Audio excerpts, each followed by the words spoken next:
Bolivia's President Evo Morales outlines how the U.S.-backed coup in his country was masterminded well before the elections began. Colombians take to the streets as the national strike against the government continues. And who will be the next president and who will form the parliament in Namibia as voting closes in? Hello and welcome to Telesur English. I am Estefania Bravo. This is From the South. Bolivia's President Evo Morales has outlined how the U.S.-backed coup in his country was masterminded well before the elections started. He was speaking at a news conference in Mexico City. Morales also called for an investigation into the murders of civilians as well as injuries which have occupied since the coup. They burned homes, cars of ministers. And has anybody been arrested? No. And that's why I'm calling this news conference. There's no investigations, no arrests. But recently,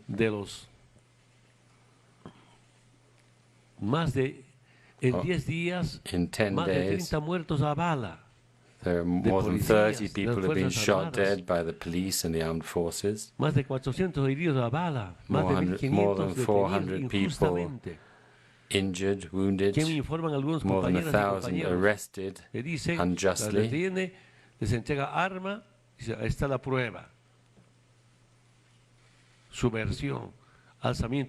They try to claim they're guilty of subversion, planting weapons on them. The new authorities of the de facto government are experts in planting evidence. Meanwhile, the Bolivian president chastised the right-wing opposition for their hypocrisy as he has been falsely accused during his political life. However, he says they failed to hold to account the violent leaders of the coup. Since 1989 until 2005, I was permanently being charged with subversion, sedition, armed rebellion, even for drug trafficking, for murder. But of course they never proved anything. And now, of 32 shot dead, no investigations, nobody arrested. How do you understand that? President Morales also talked about his government's accomplishments in improving Bolivia's economic and social situation. Together we banked on changing Bolivia, and we did change Bolivia. I'm not going to repeat all the figures we have, but this was a democratic and cultural revolution. Why? Because generally, when you talk of revolution, you think of people with guns. But now revolutions are done with the voting and with the awareness of the people. That's why it's a democratic revolution. And with the unity of the Bolivian people. Not just social trade union unity, but electoral unity. With principles, with ideology, with a program to change the economic framework in Bolivia. The persecution of political leaders from the movement towards Socialism Party continues despite an agreement for new elections in Bolivia. Our correspondent in La Paz, Freddy Morales, has the latest. The Legislative Assembly is set to propose the rules for selecting new members of the Supreme Electoral Court. Last Sunday, the law calling for the designation of these posts was announced. Now the details are going to be discussed. Once approved, the 6 remaining places will be assigned within 20 days. The executive assigned its representative yesterday, and once the details are agreed on, the remaining posts will be filled. The electoral body, comprised of 7 people, will call for national elections. It's been said that the elections could take place in April next year, and this is something that's going to be addressed today. The other is a massive assembly of social organizations in La Paz, which will take place this afternoon in order to evaluate whether agreements made with the de facto government are being complied with. This includes the decree that absolved soldiers and police of all responsibility for violence in the past few weeks, as well as the harm done in repression. Social movements say the government must abide by its commitment to lift the decree, but 48 hours have passed and they're yet to do it. Another is the end of persecution of social and political leaders, because as we've seen, there have been a series of accusations levelled against trade union leaders and former members of the government, which social movements say is with the intention of criminalising them.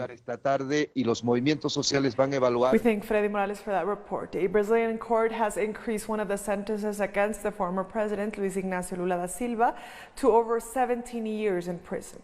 Lula da Silva was first sentenced to 12 years and 11 months in the Ativia case, where he was accused of accepting improvements to a country home for construction companies. Lula and his supporters have always insisted the charges were false and part of a political campaign against him.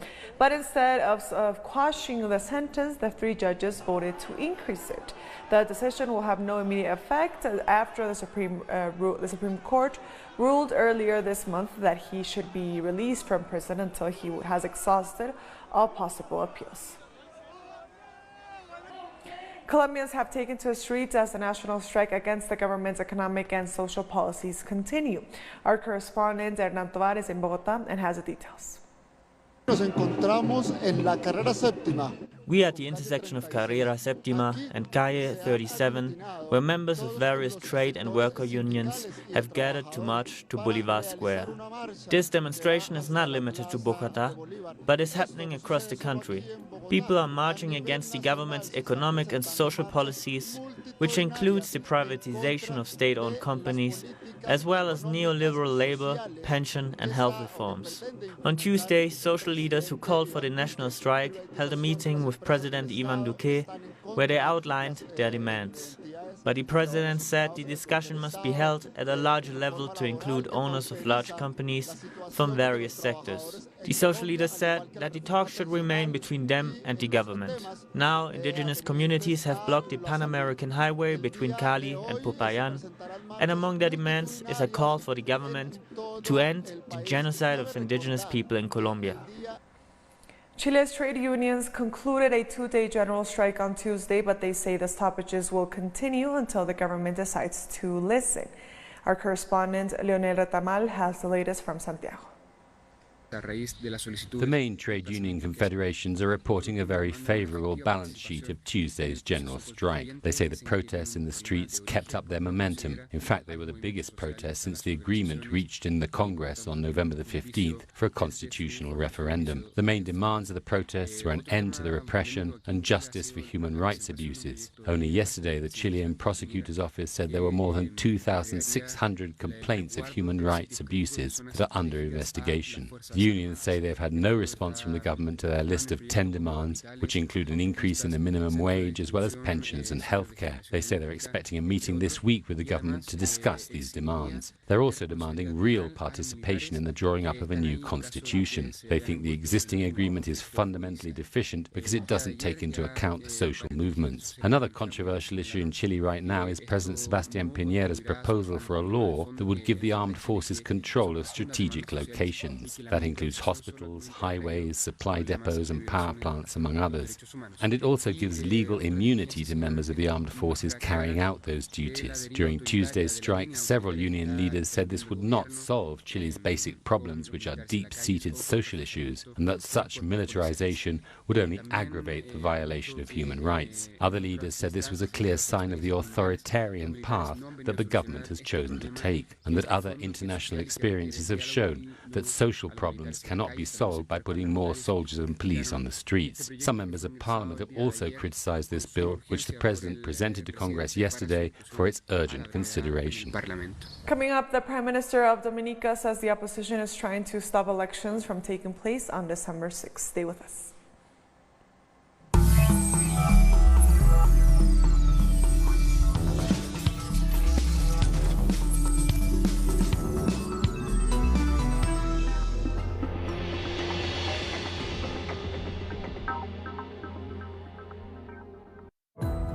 our actions have an impact on the environment.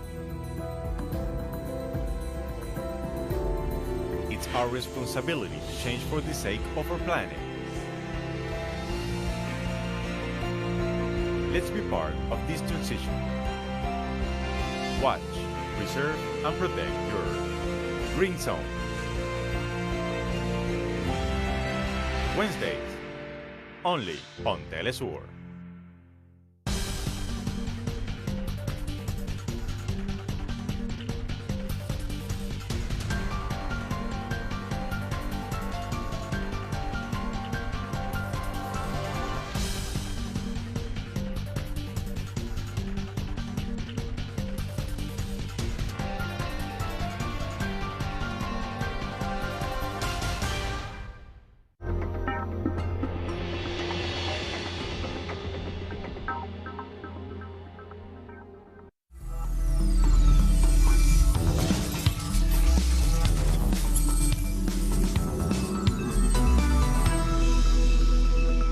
Welcome back to From the South.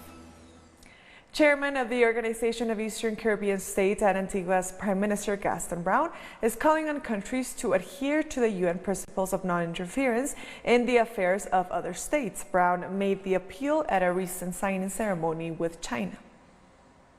The People's Republic of China believes in the principle of non-interference in the affairs of other states. That is a principle that Antigua and Barbuda holds dear. They believe in mutual respect, which we also hold dear. And they also believe in mutual trust. We have noted that there has been growing mistrust globally among nations, mistrust that continue to create conflicts, even conflicts between China as a great power, an emerging superpower, and the United States. I believe that the relationship between Antigua and Barbuda and the People's Republic of China could be an example for others, which will help to promote global peace and prosperity. In fact, China believes in peaceful coexistence. And if other nations would adopt those policies, I believe that we will have a more peaceful world. Also at the signing ceremony, Antigua's Prime Minister requested a further $20 million for the expansion of UWI's 5-island campus. The signing was for a grant under the government's affordable housing project worth $11 million and a $250,000 education grant towards a multimedia center at the 5-island campus. The Prime Minister of Dominica, Roosevelt Skerrit, has said the opposition backed from abroad is trying to stop elections from taking place on December 6th. He was speaking in an exclusive interview with Telesur's Madeleine Garcia. Well, you know, we are having general elections in our country on December 6th. And there are attempts to derail or to prevent this from happening. And the opposition is seeking to create a situation in the country that would give one the impression that the country is not stable, that there are riots, and there are serious conflicts taking place in the country. And therefore, it would appear to the outside world that the country is ungovernable. And therefore, that situation would not allow for the holding of elections in our country. Now, the opposition is saying that the reason why they're taking those actions is because there have been no electoral reform in our country. Now, this government, which I have had the honor to lead, has done all what is required to ensure that there is the electoral reform that's required. But the legislation which was required to be passed in the parliament to allow for the reform to be completely effective was blocked by the opposition. So on one hand, they say they support electoral reform, but on the other hand, they are not prepared to support the actions which are required to get the electoral reform in place. And regarding elections in Dominica, earlier on we spoke to Ralph Gonsalves, the Prime Minister of St. Vincent and the Grenadines. He accused the opposition of creating contention. Election train has left the station legitimately, and it's on its way to election day. If anyone thinks that the election is proceeding unconstitutionally, you can go to the court. It's unlikely that the court is going to take you seriously, because you really can't stop an election as such before it is taken. Save and except if there is a national emergency and the Constitution prescribes limits in relation to how the executive can act in relation to postponing an election during a state of emergency. What they want to do is to cause confusion for Prime Minister Skerrit. The opposition wants to cause confusion.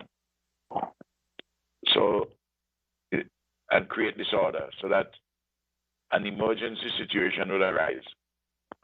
Dominica, which has a very strong, this government and Prime Minister Skerrit, a strong anti-imperialist record. Their imperialist forces want to get rid of him. It's as simple as that. And of course, the local opposition has its own set of reasons. But the election framework is free and fair. It's a very sound one. And every electoral system can be improved, however good it is. But the fact of the matter is this: the one in Dominica is sound, and you're going to have free and fair election. And when Skerrit wins, again, as is likely, you may have trouble from the opposition, and the imperialist forces may try and stoke those opposition forces. But those of us who know what is happening, we just have to be prepared to defend the people of Dominica and defend the government in the pursuit of the attainment of the highest democratic ideals and free and fair elections, which I'm sure we're going to have in Dominica. In other news, the Spanish Congress is set to pass a controversial digital security bill. The law would allow the government to limit access to websites and even cut internet service in the name of, quote, national security. Members of the Catalan and Basque parliaments have been particularly critical as they believe the law is designed to impede pro-independence protests. The spokesperson for Together for Catalonia and the Spanish Congress called the law a grave development. What's happening is grave. They're trying to find out who's behind Tsunami Democratic. It's a law that's going to affect individual rights.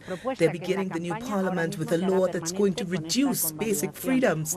That's a grave development. The International Criminal Court has upheld a 12-month sentence and a fine for a former vice president of the Democratic Republic of Congo. Former DRC Vice President Jean-Pierre Bemba was sentenced to jail and fined for $330,000 for witness tampering. But Bemba will not have to go to jail because he has already served more than 10 years in ICC detention before being acquitted of war crime charges in June of 2018. He headed the movement for the liberation of Congo and its affiliated militia, and he stood trial for murder, rape, and pillage committed by troops he sent into neighboring Central African Republic. In conclusion, the appeals chamber rejects all three grounds of appeal advanced by Mr. Bemba and reconfirms the resentencing decision. Coming up, Namibians have voted in an election to choose the country's new president and parliamentarians. Stay with us.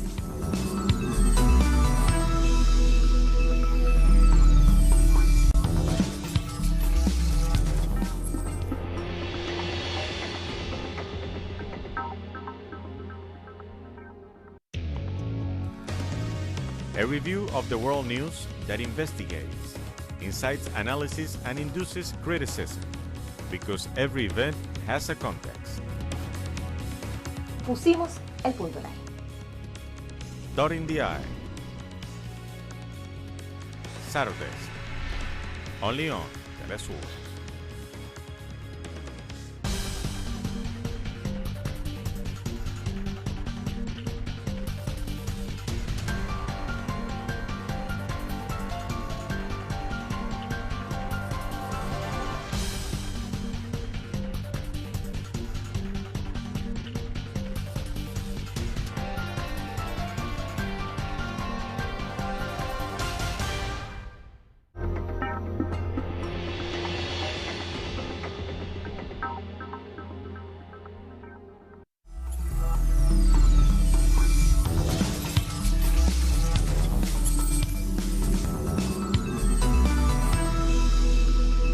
welcome back to FEMSA.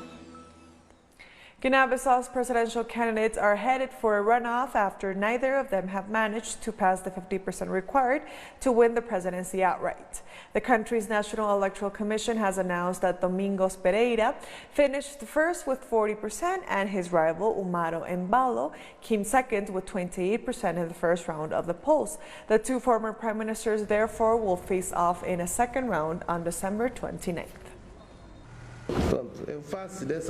Following this presentation, I invite the two candidates, Domingos Simões Pereira and Umaro Embalo Sissoko, to a second round of the presidential poll expected on December 29. Thank you very much. Botswana's main opposition party has challenged the results of 16 parliamentary constituencies won by the ruling party in last month's election. The Umbrella for Democratic Change Party spokesperson, Moeti Moswasa, said his party has filed a petition to the High Court based on suspicion of double voting by their rivals. The ruling Botswana Democratic Party was re-elected with 38 seats, but it faced a strong opposition from the Umbrella for Democratic Change Party. Measles is reported to have killed more than 5,000 people in the DRC since January. According to a report released by the World Health Organization, the DRC measles outbreak is the largest ever recorded worldwide. Since November, the country registered more than 250,000 measles cases, including deaths. Right now, the DRC outbreak is the largest outbreak worldwide.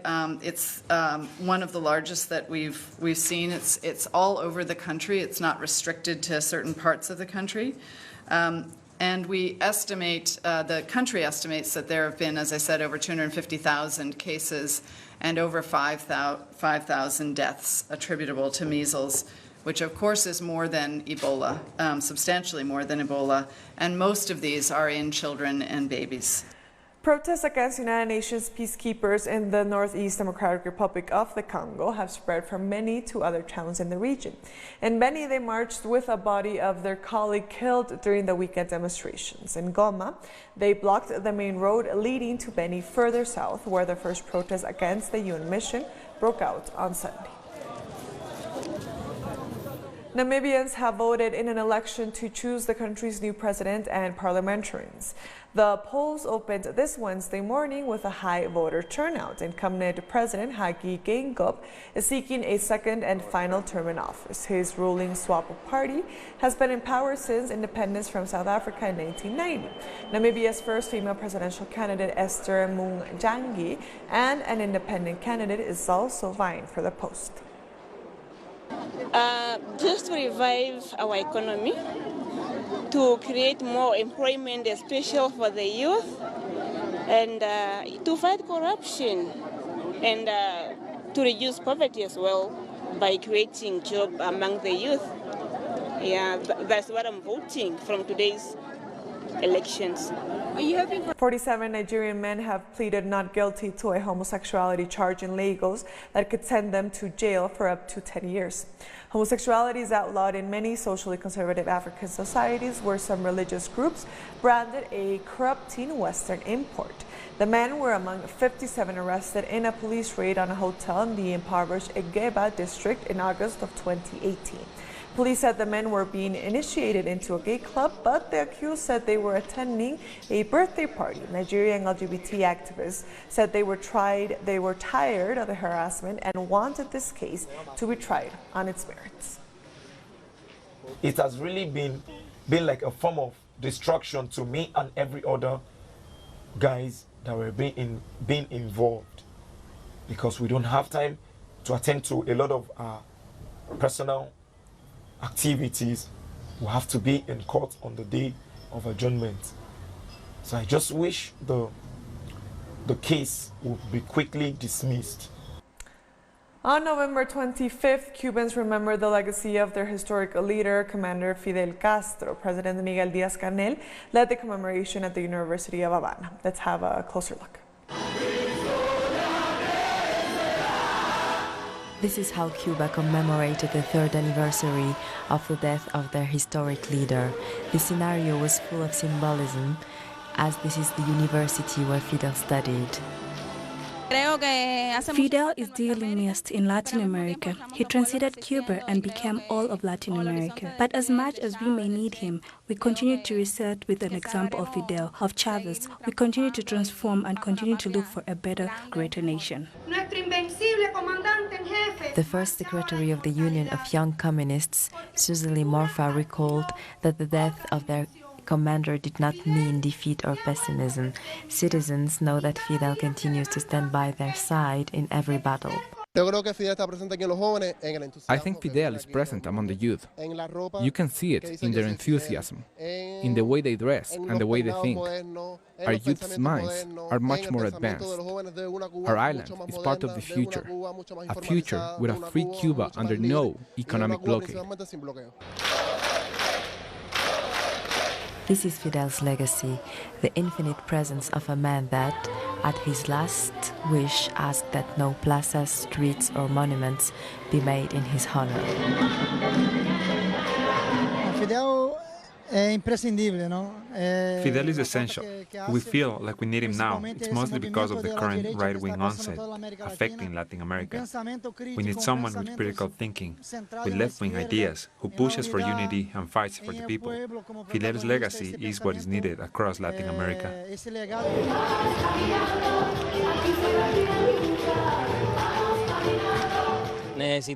We need more Fidel. We need to remember his entire journey, the growth of the revolution. We need to remember his creativity during the revolution.